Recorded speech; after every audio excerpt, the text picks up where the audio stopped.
Hello everyone. तो आज हम पढ़ेंगे हमारे अकाउंटेंसी का चैप्टर 6 अकाउंटिंग इक्वेशंस। तो शुरू करते हैं हमारा आज का चैप्टर।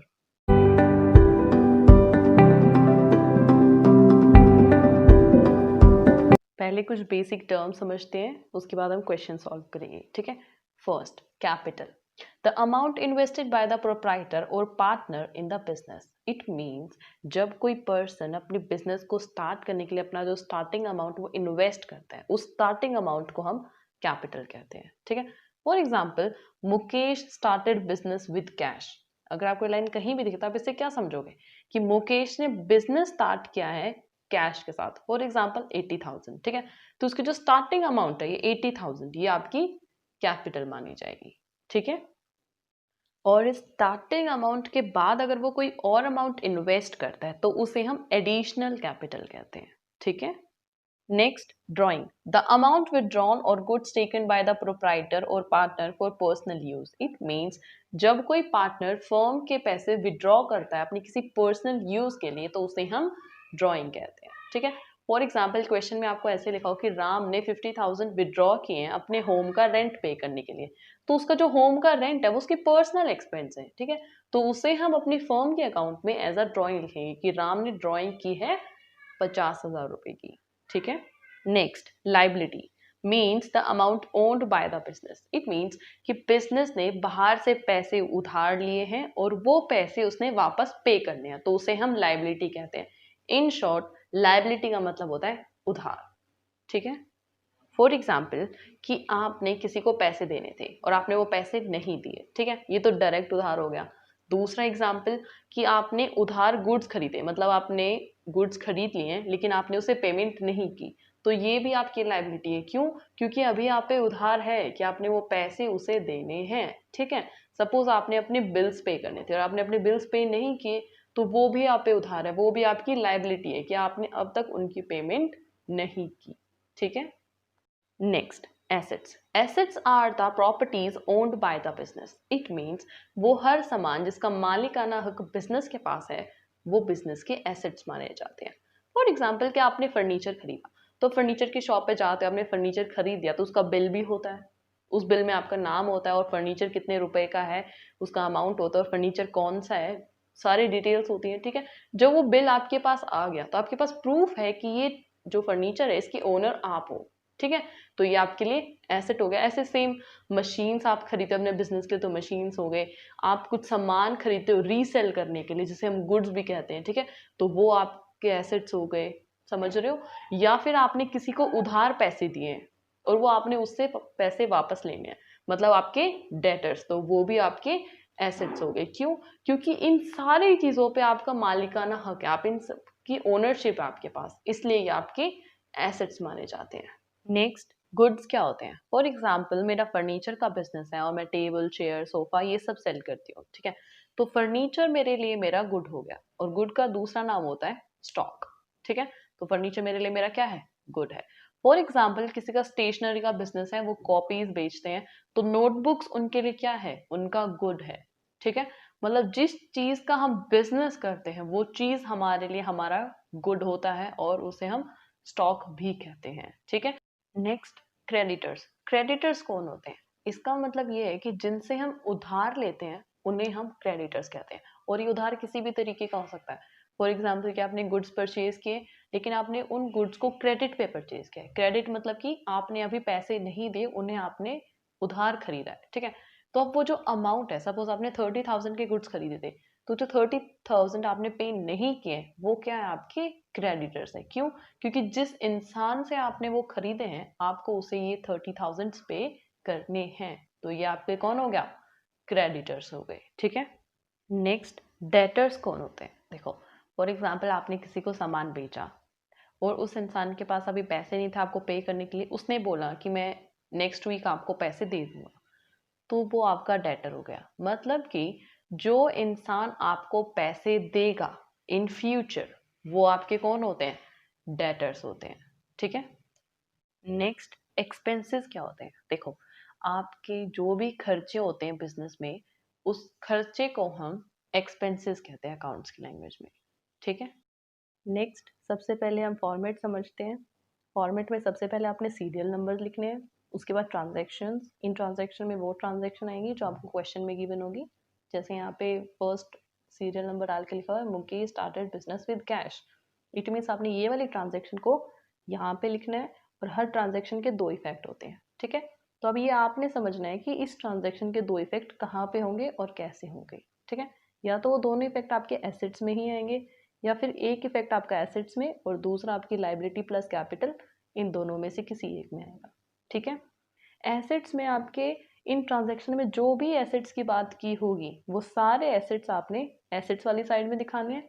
अगर इन ट्रांजैक्शंस में कोई लाइबिलिटी होगी तो उसे हम लाइबिलिटीज वाली लाइन में लिखेंगे, और कैपिटल से सारे रिलेटेड एडजस्टमेंट्स को हम कैपिटल की लाइन में करेंगे, ठीक है। जैसे जैसे आप क्वेश्चंस को सॉल्व करोगे धीरे धीरे आपको अच्छे से पता चल जाएगा कि आपके एसेट्स कौन कौन से हैं, और बाकी मैं आपको साथ साथ बताती भी रहूँगी, ठीक है। तो शुरू करते हैं हमारा question. First, Mukesh started business with cash.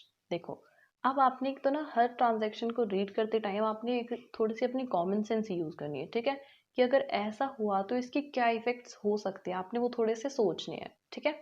जैसे फर्स्ट है Mukesh started business with cash. अब देखो, मुकेश ने बिजनेस स्टार्ट किया है। जब मैंने आपको कैपिटल की डेफिनेशन बताई थी, उसका मीनिंग बताया था, मैंने आपको बताया था कि जब हम अपना बिजनेस स्टार्ट करते हैं उस टाइम पे हम कोई अमाउंट इन्वेस्ट करते हैं स्टार्टिंग में, तो वो हमारी कैपिटल होती है, ठीक है। अब जैसे यहाँ पे Mukesh started business with cash, मतलब एक तो आपके पास कैश आ गया, ठीक है, दूसरा आपके पास कैपिटल आ गई, आई ना, क्योंकि इस अमाउंट को हम कैपिटल कहते हैं, ठीक है। तो आंसर में हम सीरियल नंबर में 1 लिखेंगे, ट्रांजैक्शन में हम सेम यही लाइन लिखेंगे, Mukesh started business with cash. फिर आपके एसेट आपका कैश हो गया। कैसे? देखो, कैश किसका है? आपका है। वो कैश आपका है, आपके बैंक में है, तो उसके ओनर कौन हुए उस कैश के? आप ही हो, इसलिए कैश आपका एसेट हो गया। तो एसेट के सबसे पहले हम यहाँ पे लिखते हैं एसेट, इसके नीचे आ जाएगा आपका प्लस 80,000, ठीक है। और क्योंकि बिजनेस स्टार्ट करते टाइम कैश लगा है तो ये आपकी कैपिटल होगी, तो हम कैपिटल वाली लाइन में जाएंगे और यहाँ पे लिख देंगे 80,000, ठीक है। अब हम क्योंकि यहाँ पे देखो अब ये सिर्फ एक सिंगल ट्रांजैक्शन है, इसलिए हम इसी को टोटल करके नीचे सेम उतार देंगे, तो ये हमारी आ जाएगी इक्वेशन। ये आ गया आपका कैश में 80,000 और आपकी कैपिटल में भी आ गया 80,000। देखो अब आपके दोनों तरफ 80,000 है, इट मीन्स आपने ये ट्रांजैक्शन बिल्कुल सही की है। Second, purchased goods for cash. आपने सामान खरीदा है और उसके बदले में आपने उसे कैश दिया है, तो इससे क्या फर्क पड़ रहा है? एक, आपने पैसे पे किए तो आपके पैसे कम हो गए, ठीक है। दूसरी चीज, आपने सामान खरीदा तो आपके पास सामान आ गया, ठीक है। और यहाँ पे क्या खरीदा आपने? आपने गुड्स खरीदे। तो मैंने आपको बताया था गुड्स क्या होते हैं, जिस चीज का हम बिजनेस करते हैं वो। तो सीरियल नंबर में 2 डालते हैं, ट्रांजैक्शन में लिखेंगे परचेज गुड्स फॉर कैश। आपका कैश कम हो गया क्योंकि आपने सामान खरीद लिया, तो कैश में जो आपके 80,000 है उसके नीचे हम माइनस 28,000 कर देंगे, ठीक है।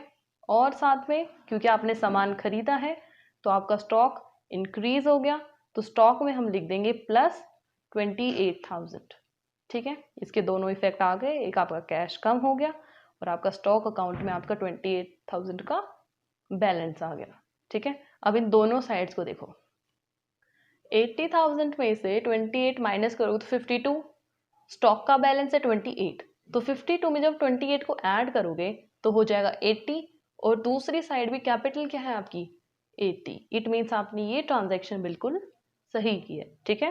अब हम हमारी जो पुरानी इक्वेशन आई थी ये, इस इक्वेशन में हम अपनी सेकेंड ट्रांजैक्शन के इफेक्ट्स को कैलकुलेट करेंगे, जिससे हमारी न्यू इक्वेशन आ जाएगी, ठीक है। तो हमारा बैलेंस था 80,000 कैश में, 28 यूज हो गया तो बच गया 52,000। स्टॉक में आपका 28 का बैलेंस आया है तो प्लस 28,000। कैपिटल में कोई चेंज नहीं है तो कैपिटल आपकी बिल्कुल वैसी आ गई 80,000, ठीक है। तो अब ये आपकी आ गई new equation. Third, purchase goods on credit. It means अब आपने गुड्स खरीदे हैं लेकिन क्रेडिट पे खरीदे हैं, मतलब आपने उधार खरीदे हैं।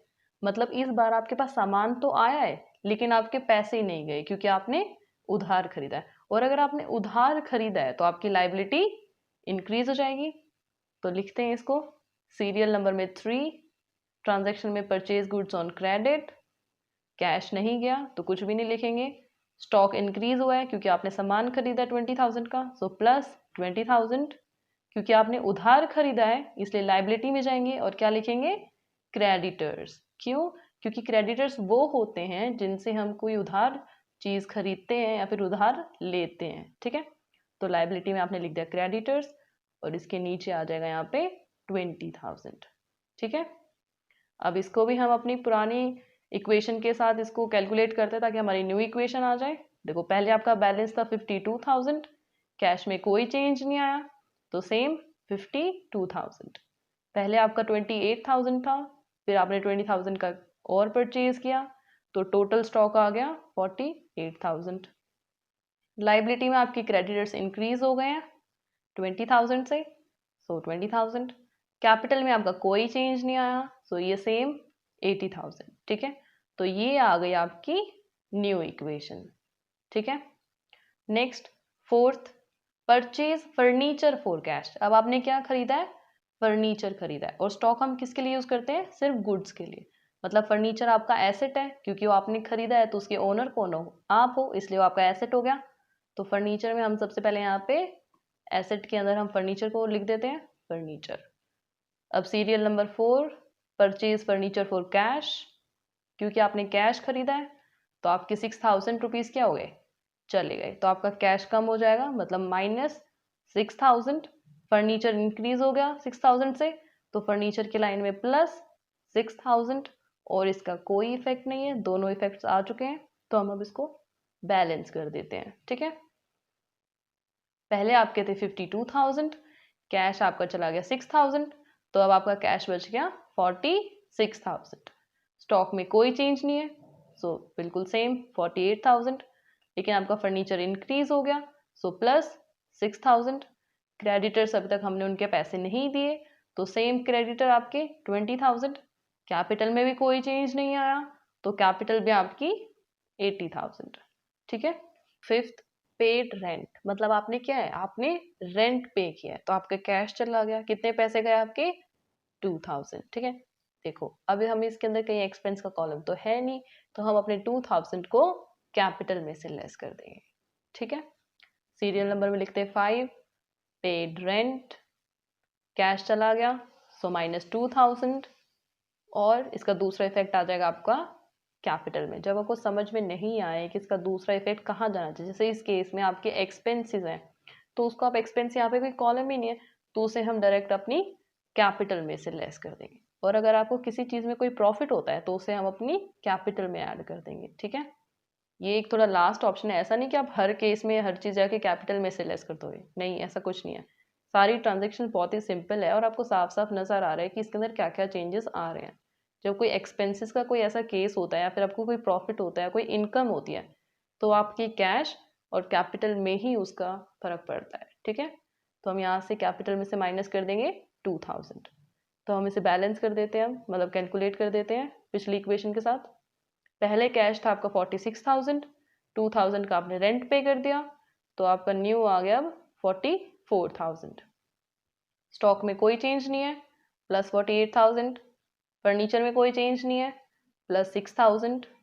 क्रेडिटर्स में कोई चेंज नहीं है, 20,000, लेकिन कैपिटल में से माइनस हुए हैं 2,000, तो यहाँ पे आपका बच गया 78,000, ठीक है।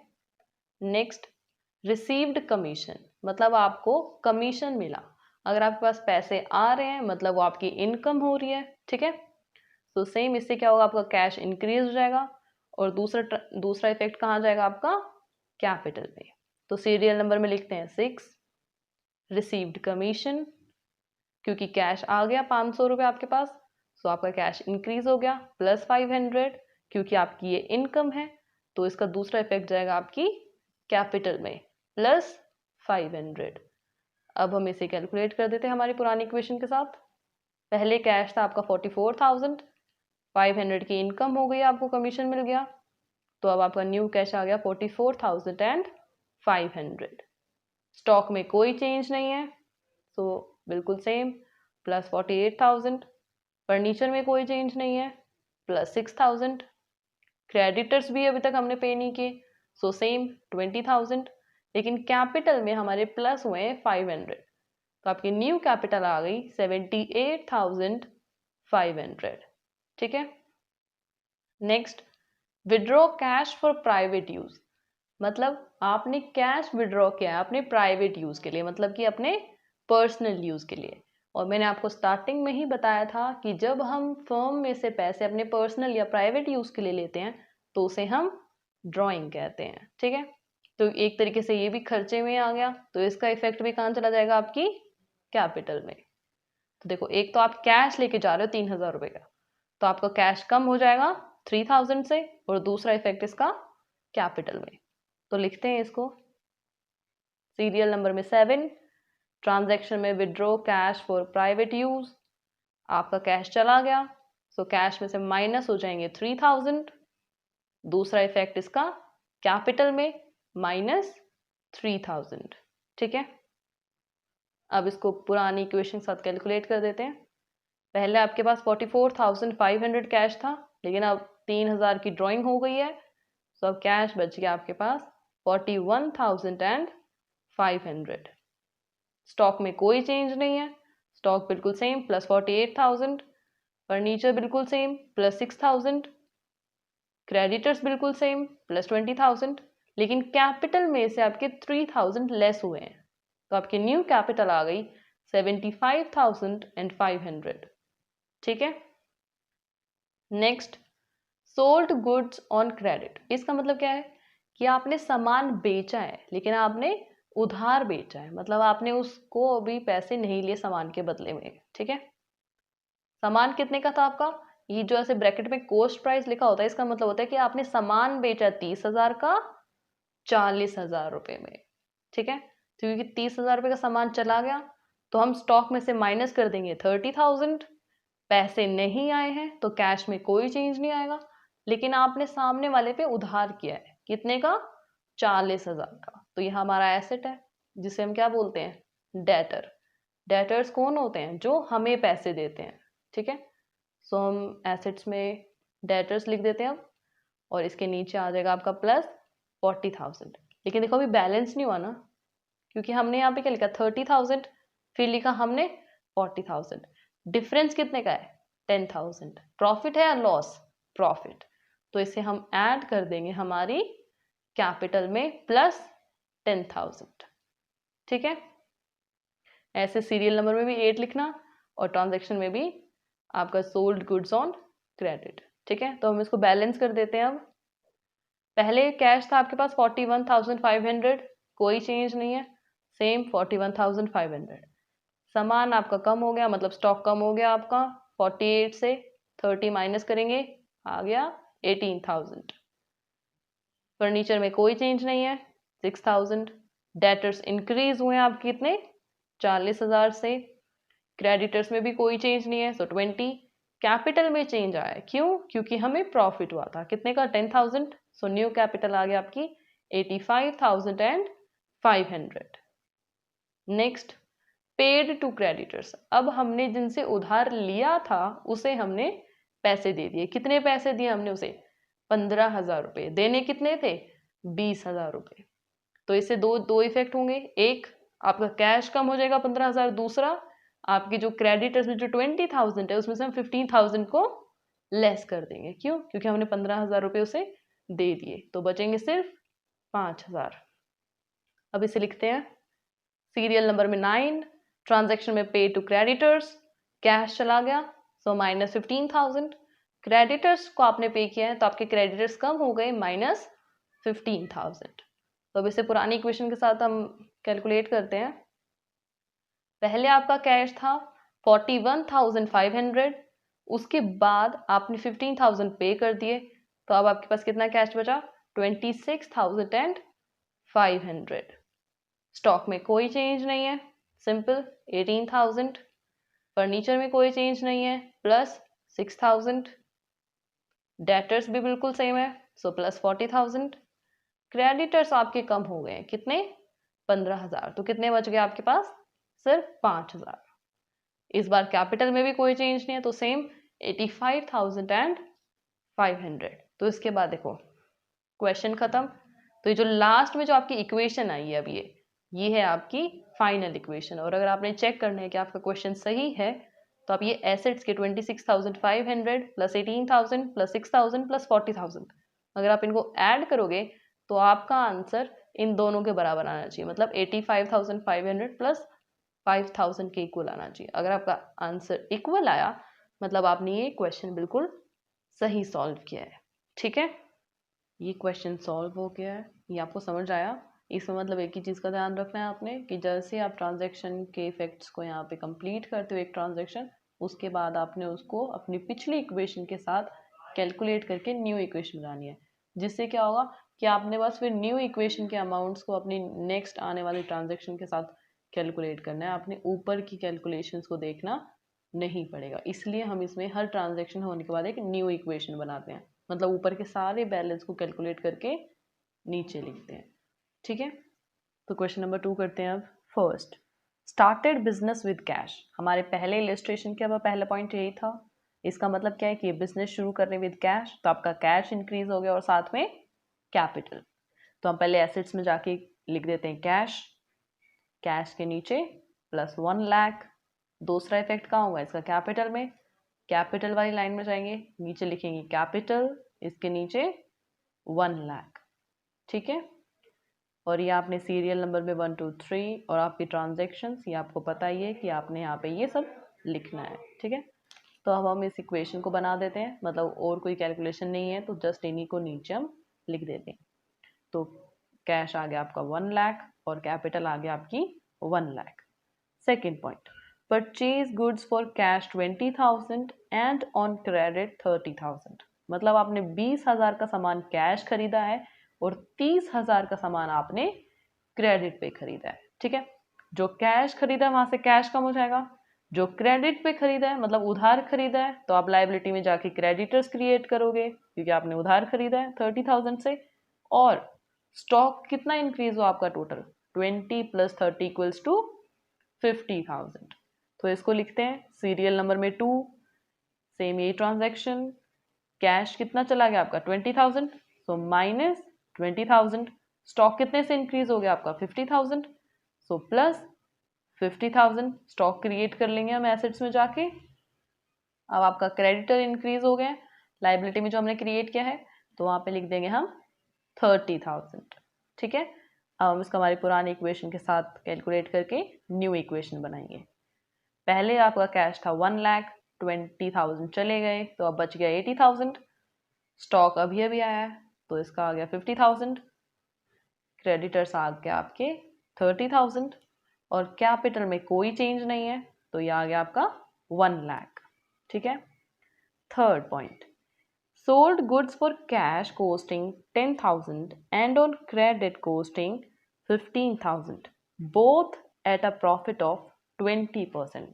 देखो आपने सामान बेचा है कैश 10,000 रुपये का सामान बेचा है और क्रेडिट पे आपने 15,000 रुपये का सामान बेचा है, तो टोटल कितने रुपए का सामान बेच दिया आपने 25,000 का। मतलब आपका स्टॉक कितने से रिड्यूस हो जाएगा 25।